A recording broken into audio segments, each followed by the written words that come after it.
Gentlemen, please welcome Mr. Donald J. Trump.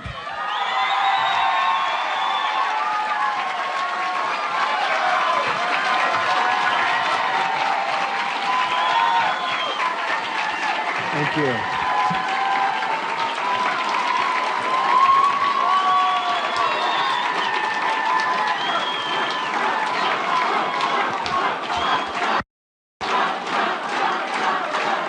Thank you very much. Thank you, ladies and gentlemen. Thank you. Please sit down. Thank you.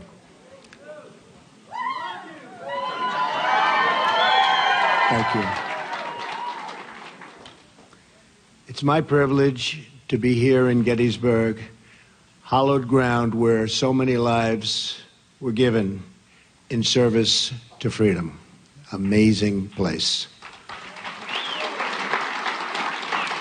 President Lincoln served in a time of division like we've never seen before.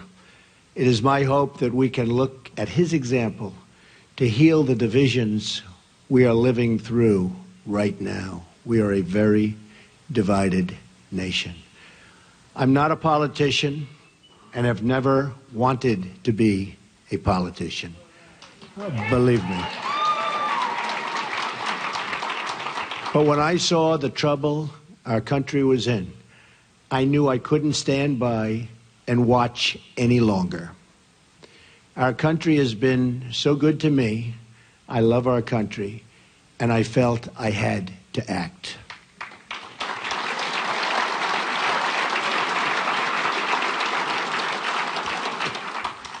I've seen the system up close and personal for many years.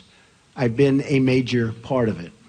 I know how the game works in Washington and on Wall Street, and I know how they've rigged the rules of the game against everyday Americans.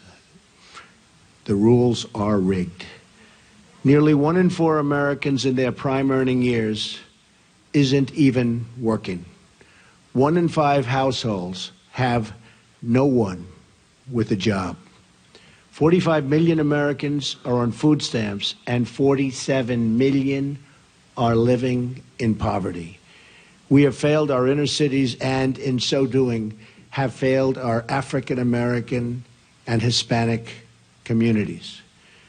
We've misguided military adventures overseas and wars that go on forever that just cannot be won by the people that are doing it now. They don't know how to win the wars. At home, we have our great veterans dying while waiting for medical care. Change has to come from outside our very broken system. Our system is broken. The fact that Washington and the Washington establishment has tried so hard to stop our campaign is only more proof that our campaign represents the kind of change that only arrives once in a lifetime.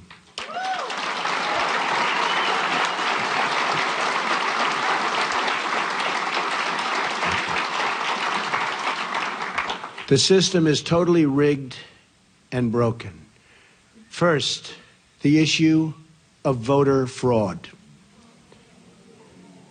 According to Pew, there are 24 million voter registrations in the United States that are either invalid or significantly inaccurate. And when I say that, there are such inaccuracies, it's unbelievable. 1.8 million dead people are registered to vote, and some of them are voting. I wonder how that happens. 2.8 million people are registered in more than one state. These are numbers, folks. These are numbers. 14% of non-citizens are registered to vote. The system is also rigged because Hillary Clinton should have been precluded from running for the presidency of the United States. But the FBI and the Justice Department covered up her crimes, which included lying to the FBI and Congress on numerous occasions, and included saying, "I do not recall," to the FBI on 39 separate times. She recalls everything else, but 39 separate times she said, "I do not recall." Well, that's a lie also.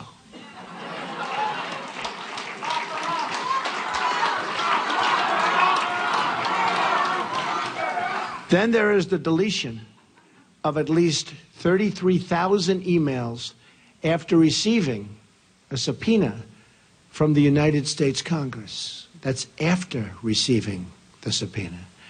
As an example, it was announced this week that the highly respected four-star general, James Cartwright, may be sentenced to up to 5 years in prison with a massive fine for lying on one occasion to the FBI.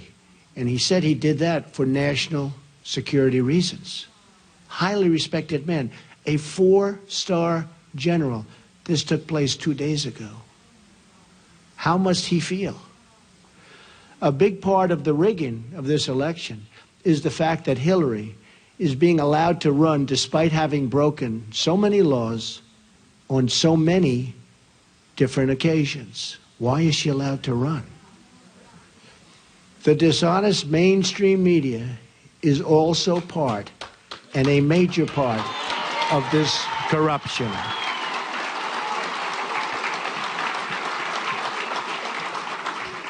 They're corrupt.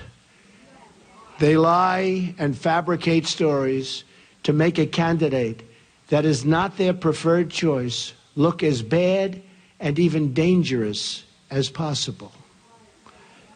At my rallies, they never show or talk about the massive crowd size and try to diminish all of our events. On the other hand, they don't show the small size of Hillary's crowds, but in fact, talk about how many people are there. Very small crowds. You know it, they know it, everybody knows it. Over the last 2 days, 3 highly respected national polls said we're in first place.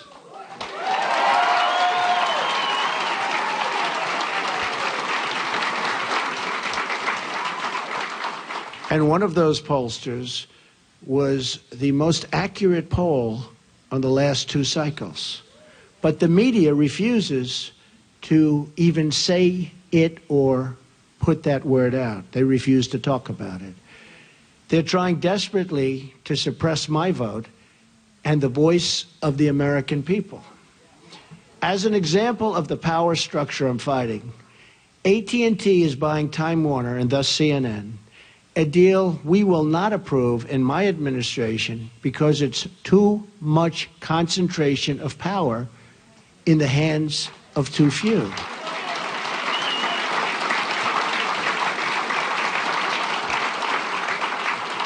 Likewise, Amazon, which through its ownership controls the Washington Post, should be paying massive taxes, but it's not paying.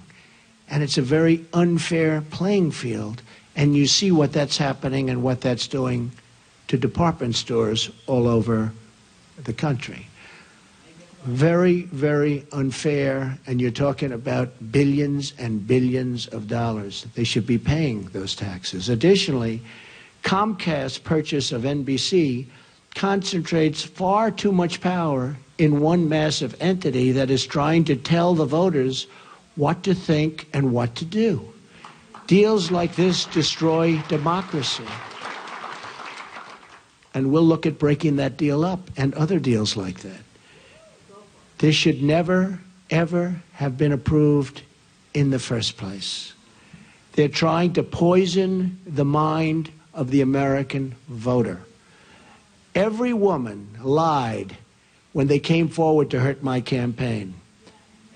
Total fabrication. The events never happened. Never. All of these liars will be sued after the election is over.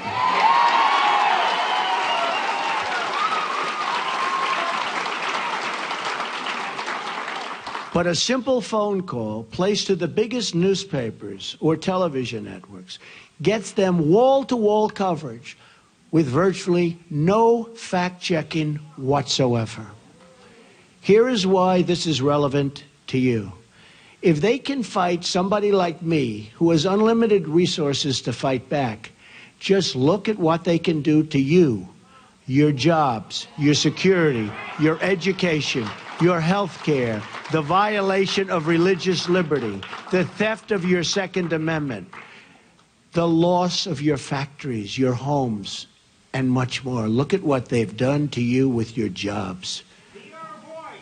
It has just been learned on video that the violent protests at some of my rallies, like in Chicago, where police and others were seriously hurt, you saw that, blood pouring down their face, were caused by paid DNC and Clinton campaign operatives. Now, we didn't know this. We didn't know this. This just came out 2 days ago on tape. We didn't know this. We were amazed at the level of violence. These were paid operatives, paid by the DNC and probably the Clinton campaign. This is a criminal act. Policemen were badly hurt, and so were many others. And these people should be prosecuted. But because of the rigged system, they probably won't be. Just like we found out about these paid violent protesters, it was probably the DNC and the Clinton campaign that put forward these liars with their fabricated stories. But we'll find out about their involvement at a later date through litigation, and I look so forward to doing it. The rigging of the system is designed for one reason: to keep the corrupt establishment and special interests in power at your expense, at everybody's expense. I have no special interest but you, the American voter.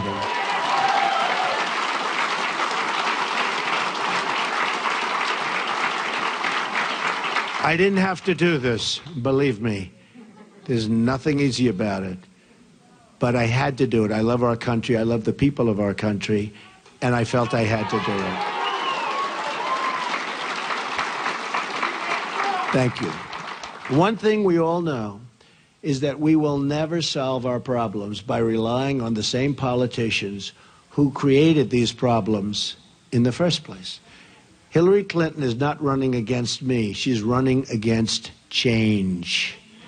And she's running against all of the American people and all of the American voters.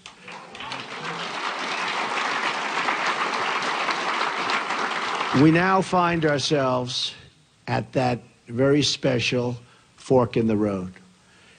Do we repeat the mistakes of the past, or do we choose to believe that a great future, yet unwritten, still lies ahead for us and for our wonderful, beloved country? I think it does. I know it does. My economic plan will deliver at least 25 million jobs in 1 decade. Now, our jobs have been taken away. They've gone to Mexico. They've gone to so many other countries.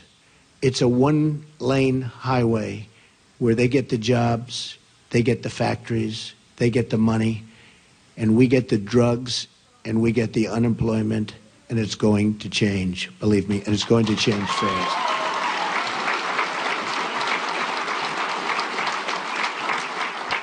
And that goes for all countries. When you look at China, when you look at every country, every trade deal we have is horrible. And we should be ashamed of a people and the people that let those deals happen. They're defective, and they knew they were defective. And they were done for a reason. And believe me, they will be unwound so fast. And we will have trade.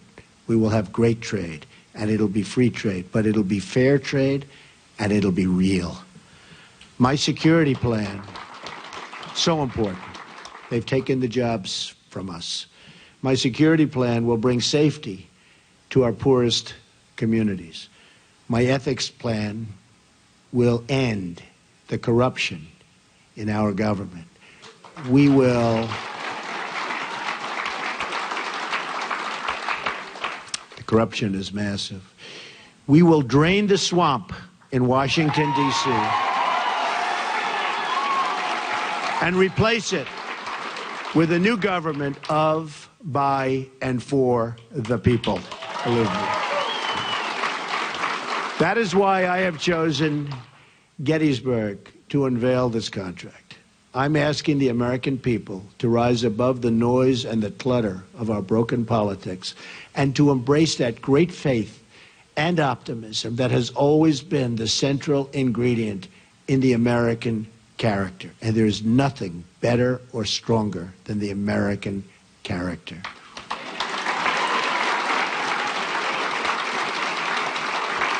I am asking the American people to dream big once again. What follows is my 100-day action plan to make America great again. It's a contract between Donald J. Trump and the American voter, and it begins with bringing honesty, accountability, and change to Washington, D.C.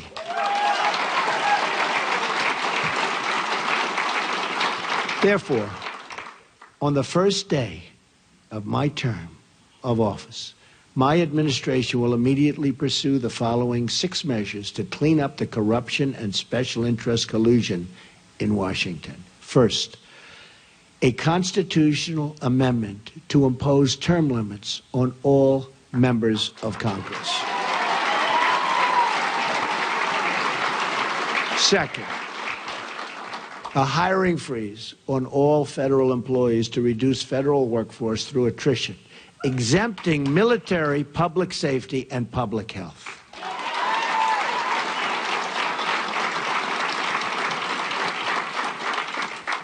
Third, a requirement that for every new federal regulation, 2 existing regulations must be eliminated. Regulations are killing our country and our jobs.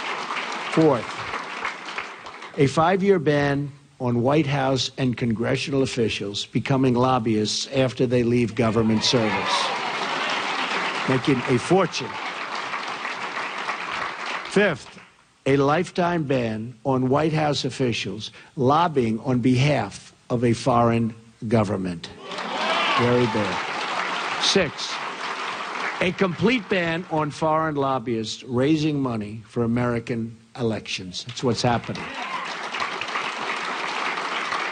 On the same day, I will begin taking, and really taking, strongly, 7 actions to protect American workers. Our American workers have been treated so badly by politicians that don't have their interests at heart. And we're going to change that. We're going to change that very, very fast.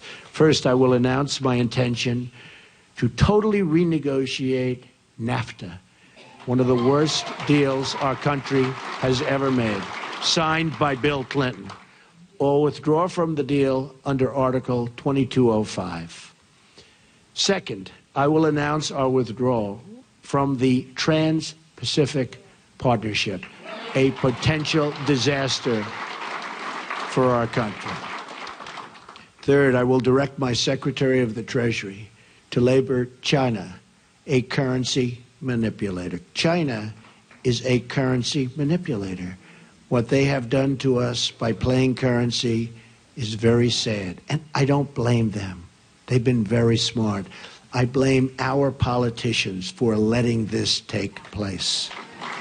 So easy to stop. So easy to stop. Fourth, I will direct the Secretary of Commerce and U.S. Trade Representative to identify all foreign trading abuses that unfairly impact American workers and direct them to use every tool under American and international law to end